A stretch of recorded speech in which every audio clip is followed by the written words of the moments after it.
attenzione, qualcuno doveva portare il pescato fino al paese per venderlo, e queste erano le donne qui a Santa Croce, le cosiddette pescadorche, il nostro dialetto di Santa Croce, ma la stessa cosa li chiamavano anche a Contovelo, oppure a Orisina, oppure a Barcola. Ma queste pescadorche, attenzione, erano delle donne, cioè dalla prima fino alla seconda guerra mondiale, c'erano circa 70 di queste a Santa Croce pescadorche, e d'estate, quando si pescava il pesce azzurro, avevamo delle cassette di legno, non c'era plastica all'epoca, tutto in legno, e ogni cassetta conteneva circa 10-11 kg di pesce azzurro. E queste donne venivano già alle 4:30 giù nel nostro porticciolo. Ma perché? Perché non c'era ghiaccio. Se venivano alle 8 o alle 9, venivano nel paese alle 10 e quel pesce azzurro era già cotto, no? Non si poteva neanche venderlo. Per questo di buon mattino, e io mi ricordo da bambino, quando che venivano nel paese gridavano: pesce fresco donne, comprate pesce fresco. In sloveno: frišna riba, kutie, frišna riba, che sa dove bra. Ecco, queste pescadorche, circa 70, ma perché tante? Perché purtroppo tante erano vedove dalla prima guerra mondiale, purtroppo. E allora, per far sì che la famiglia, diciamo, no, di portare avanti tutta la famiglia, avevano questo mestiere, e a volte certe pescadorche di una certa stazza addirittura portavano 2 cassette, dunque parliamo di circa 20 kg fino al paese, mettevano una ciambella, no, sulla testa, e portavano addirittura 20 kg, era una cosa spaventosa, però erano donne brave, e tante donne anche andavano a Trieste, per esempio, andavano a Trieste a piedi, 11 chilometri. Poi quando che è arrivata la ferrovia, le sono andate anche con la ferrovia fino alla stazione centrale, però ognuna aveva un certo pezzo, diciamo, di Trieste, no? Allora tu dove vai? Ah, guarda, io sarò in Borgo Teresiano, no? Ma da questa via fino a quella via, no? Così che conoscevano già i clienti, e di mattina, quando che venivano già giù e gridavano, veniva il portinaio, una volta c'erano portinai, no? Per delle case, diciamo, un po' più grandi, e il portinaio diceva: cosa avete oggi? Ah, abbiamo sardelle, sardoni, allora inquilini, venite giù, guardate, sono donne qui, e così hanno venduto, diciamo, questo.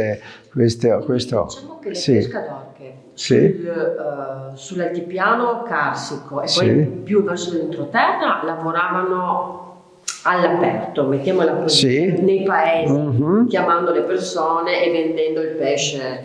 Quando arrivavano a Trieste invece andavano, tra virgolette, per le case. Esatto. Però era diciamo diretta, no? Una vendita diretta, non era tramite intermediario, cioè dal pescatore direttamente al compratore. I pescatori come si procuravano il pesce? Lo compravano, veniva dato incomodato e poi mi darai i soldi quando vendi? Come funzionava? Ok, allora l'organizzazione, almeno qui a Santa Croce, perché ho visto dei libri di uno, c'era sempre un nestore, no? Diciamo così, nel porto, e lui scriveva a Johanza: Giovanna, ho dato oggi, non so, 8 kg di sardelle, 2 kg di sardoni, no? E se non avevano i soldi, allora portavano il giorno dopo, per esempio, no? Ok? Questo era il metodo. Tante donne, per esempio, avevano i mariti, no? Che erano capobarca, oppure che erano proprietari del natante, allora non occorreva portare, no? Cioè non occorreva comprare oppure darle, cioè restava in famiglia. Poi c'erano anche delle donne che, per esempio, andavano non solamente qui a Santa Croce, andavano fino a Goriansko, a Comeno, dunque attuale Slovenia. Parliamo di altri 8-9 chilometri a piedi, e lì facevano uno scambio commerciale, cioè io ti do il pesce e tu mi dai uova, mi dai, non so, una gallina, oppure quello che c'era come compenso, no? era così, perché non è che avevano tanti soldi, diciamo così, le donne, no? All'epoca, parliamo di, non so, di 80, 90, 100 anni fa.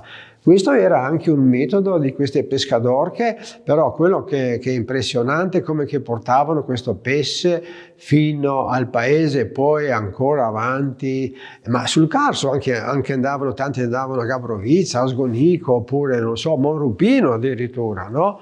E per guadagnarsi che cosa? Un pezzo di pane. Dunque chapeau alle donne. E lei si ricorda delle pescadorche, l'ultima no? Pescadorca quando... Ecco, l'abbiamo lì sulla foto, l'ultima pescadorca è la signora Johanza Schwab, cioè Giovanna Schwab, che mi ricordo benissimo, e lei aveva quasi 80 anni e ancora andava al nostro porticciolo. Una cosa strepitosa, e sempre lei era proprio nata per fare pescadorca, era molto simpatica, e anche tutti i compratori o i clienti l'amavano così, no? Perché aveva un certo che speciale per vendere questi pesci. Anna, no? Schwab. E questa pesa e questa. I nipoti mi hanno regalato per noi questo museo, no? E queste sono le famose cassette di legno, no? C'è un aneddoto sulla pescadorca in particolare, un aneddoto in particolare. Allora, siccome che sappiamo benissimo che il pesce, no, ha un odore forte, specialmente d'estate, no? Allora quando che portavano su queste cassette, un po' colava giù, no? E allora avevano un odore molto speciale. Allora gli dicevano: "Oh, ma te sono pescador, sicuro che ti cavo un odore molto, molto intenso." Ecco, questo era, diciamo così. Però è morta l'anno scorso la più vecchia, aveva 92-3 anni, mi ricordo, e quando che abbiamo filmato con la televisione di Lubiana ha detto: sì, noi avevamo un odore molto specifico, però era molto ecologico.